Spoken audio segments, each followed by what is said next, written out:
Hilarious comic. She runs her own show at one of the most popular shows in North Carolina. Every third Thursday at Peak Divine in Apex. Give it up for the one, the only Jen Glmore.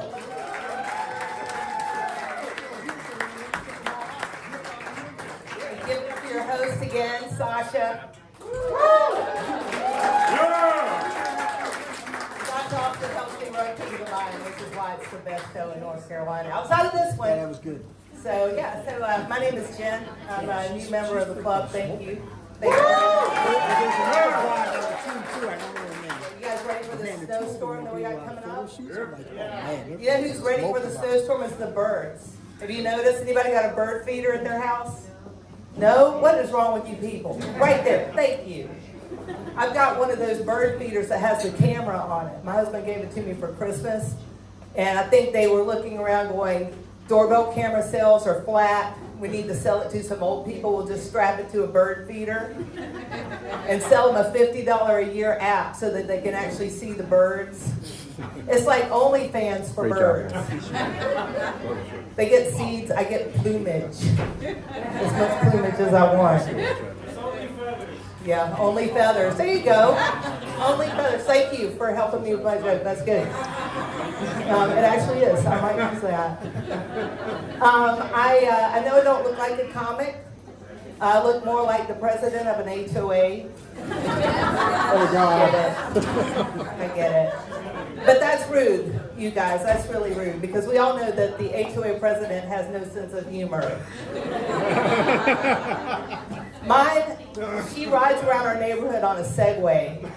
She's like a mall cop in Caprice, just daring somebody to leave their trash cans out on an unapproved day. Oh, you know her. She lives in your neighborhood too? Yeah, I swear, if there was a zombie apocalypse, she would write us all up for dead limbs in the yard. That's a groaner, I know, but I love it anyway. Here's another one. If Jesus lived in my neighborhood, she would have made sure he weed-eated around the tomb before he went back to heaven. She's that bad. She really is. I've noticed she's been hanging around that front entrance, that big grand entrance. Lately, I think she's going to put one of those signs up that keeps up with how many days it's been since somebody plowed through the flowers. It's usually like a big 18-wheeler tracking through there, and she's out there trying to fix it. And so I've come to where I go to the meetings now, and I come up with new ideas for her. I love to raise my hand, and I'm like, how about we just stop buying those expensive flowers and we get some of those that they put at the graves, the kind that you get at Hobby Lobby and just stab it in there? Save a lot of money. No. How about we just put like this little concrete barrier and we paint an English garden on it? That could work. Yeah.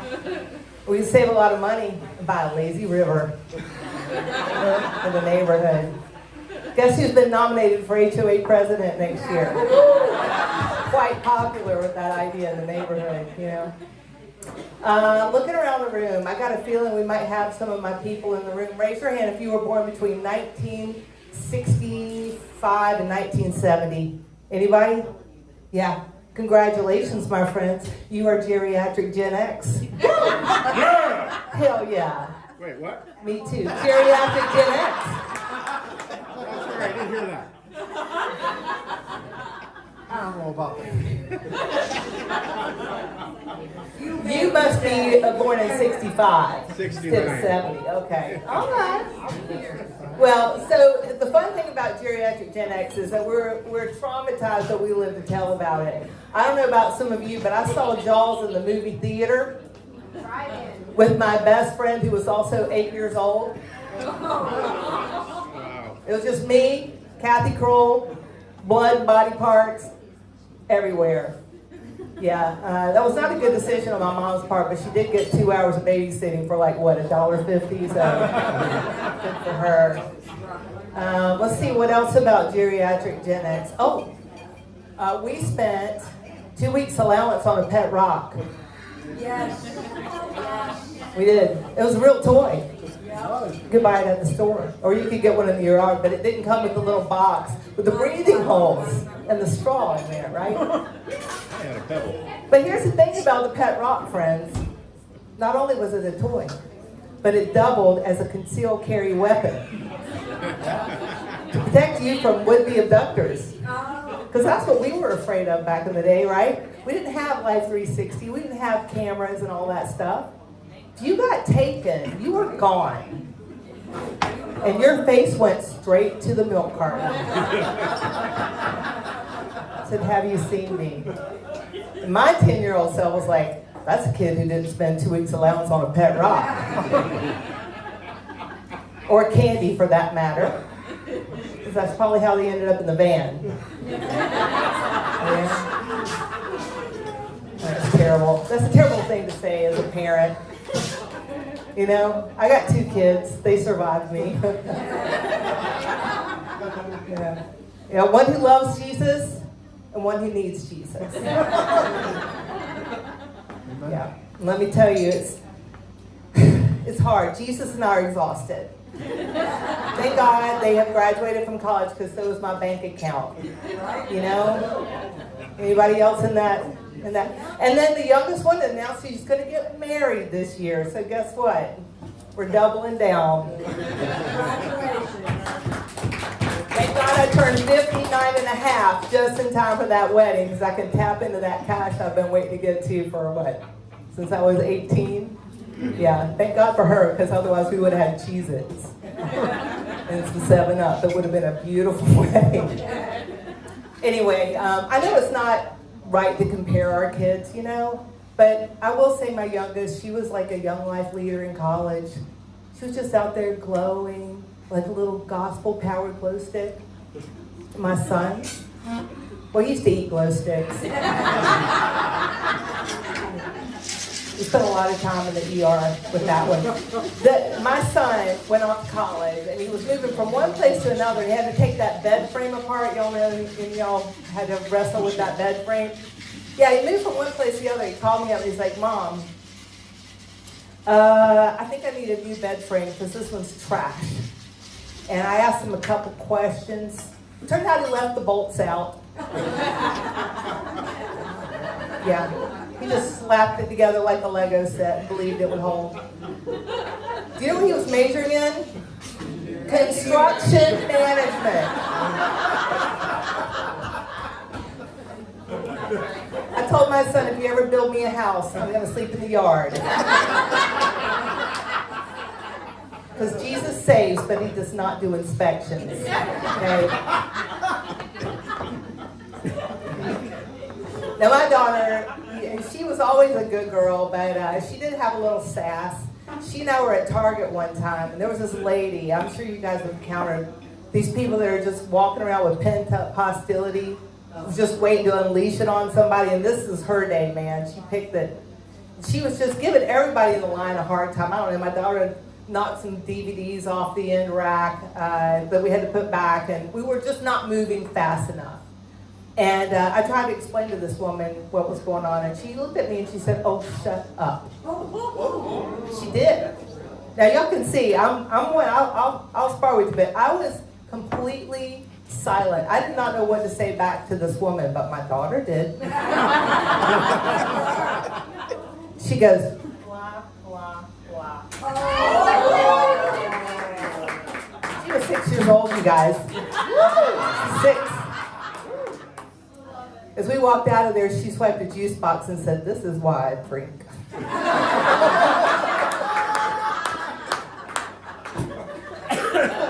Okay, I made that part up, but it made you laugh. Oh, she's the best. My son got in trouble in the 3rd grade. Teacher called me up. She's like, "I got to tell you about your son. This kid knocked him down." He bumped into this kid, and this kid pushed him down. I was like, "Sounds like that kid's the problem, not my son." She said, "Hold up." She said, "Your son," asked him why he did that. And he said, "Well, my mom said, if somebody pushes you, you should push them back." My son said, "Well, your mom's on crack." He's in the 3rd grade, and I did not make that up, you guys. And the teacher called me, she told me this, and I was like, I don't know where he would have gotten that from. And she said, "Oh, I do." He also told me that you said I was on crack. If I thought you were going to make 100 brownies for the spring fling that was coming up next week, I made her 200 brownies. Anyway, yeah, bless my kids. So I was actually, if you didn't pick this out, I was divorced and I was raising my kids on my own. I was winging it all the way. So I decided I should get back out there and find my kids a new dad. Needed some help. So I went on the dating apps. I mean, you guys are in a group. I'm sure that some of you have been on the dating apps. It's terrible. It's terrible. I met some terrible people. I had one guy who wanted to feed me in public like I was a prize-winning goat. And that is true. I didn't make that up for you guys. I feel like I should qualify. This is true. This is not true. That is true. But after writing like the worst dating profiles, I finally got serious about it. And I wrote this. This is what I wrote. This was my prize-winning thing. Must know how to cook, must know how to fix things, and must not expect me to move for him. I found a homeless handyman and makes a mean brisket. I'll tell you something, this guy was smoking meat. He was the only guy in my DMs who could fix dinner and the dishwasher. Yeah. That's not a bad thing. It is not a bad thing at all, ma'am. It is not a bad thing at all. Manifest what you want. Right. We've been together for 10 years. He's amazing. He's not homeless anymore. No, he's not. You know who else lives with us? His dad. His dad lives with us too. Yeah, and we have decided to grow old together. And what I mean by growing old together, we are growing old now. We're growing old now. He's losing his hair a little bit. I'm noticing that my chin line and my jaw is like not where it used to be. I know I don't have a lot to complain about, but you guys, I've seen where it happens in my family, okay? This is the first thing to go. When my great aunt died last year, her neck was so long that we found all the heirloom jewelry up underneath of there. It was good stuff too. Plus 2 breath mints and a tissue. Yeah, it was great. Let's see what else I want to tell you about. I know. My dad, he's my hero. He used to fix things before I found a husband to fix things. And he's actually a bachelor, and he lives in a 55 and up community. It's really nice. They're so nice. Anybody else live in a 55 and up community? Yeah. Y'all, these places are nice. Yeah. They have a pool, indoor, outdoor pool, jacuzzi, weight machines, all the stuff. People playing mahjong is great. My sister and I are like, when our dad dies, we're keeping that place. And it's going to be our vacation home. Because we got friends with beach places, they invite us. We haven't had anything to offer back. So I'm going to be like, you want to go with me to my vacation home? And you're going to say, where is it? I want to go, Clayton. See Clayton. It's Clayton, y'all. Really nice. Carolina Overlook, yeah. It is nice. But anyway, my mom passed away a couple of years ago, and she did leave my sister and me an inheritance, but no one takes Beanie Babies as payment. Tried everywhere, you guys. So we decided we would open a museum called Things Your Mother Wouldn't Let You Touch. Christmas Village. Christmas China. Elmo dolls. We got it all. And not only can you touch it, you can take it with you. Give me $10. And my mom was great. She loved the TV show Outlander. Anybody else love Outlander? The last one's coming out soon. Yeah, we got 6 weeks. 6 weeks. I love to watch Outlander with my mom. She came for the historical fiction, but she stayed for the made-for-TV porn. My Baptist mother. It's a little shocking to my dad. He had no idea. 81 years old, and he's like, wow, Outlander had been out in the 70s. Y'all would have had at least 3 more siblings. So much disappointment. So much disappointment. My dad is single though, and if anyone's got a nice lady who's at least older than me and has a pension, Look at me. just make sure you got that pension because you're not getting the house. This is my vacation home. I know you too. Yeah, she's pretty cute though. I don't know. My dad's a hottie. Let me tell you, he should have been here tonight. He is. He is. He's a hottie. But my mom, I do miss my mom. I'm not even talking to you. I do miss my mom. My mom gave weird advice. She was one of those silent generation parents that gave weird advice. She didn't tell me, much about sex. She didn't prepare me. I had to learn everything from Glamour magazine, Judy Blume, and the movie Grease. I thought everyone wanted a hickey from Kaneki. She gave weird advice, like don't stuff your bra, and don't leave the house in dirty underwear because you might get in a car accident. Yeah, and all I could picture was me, unconscious on the street, with toilet paper streaming out of my shirt. And 2 sets of skid marks, ma'am. That's my time. I'm Jen Gilmore. Thanks for being a great audience.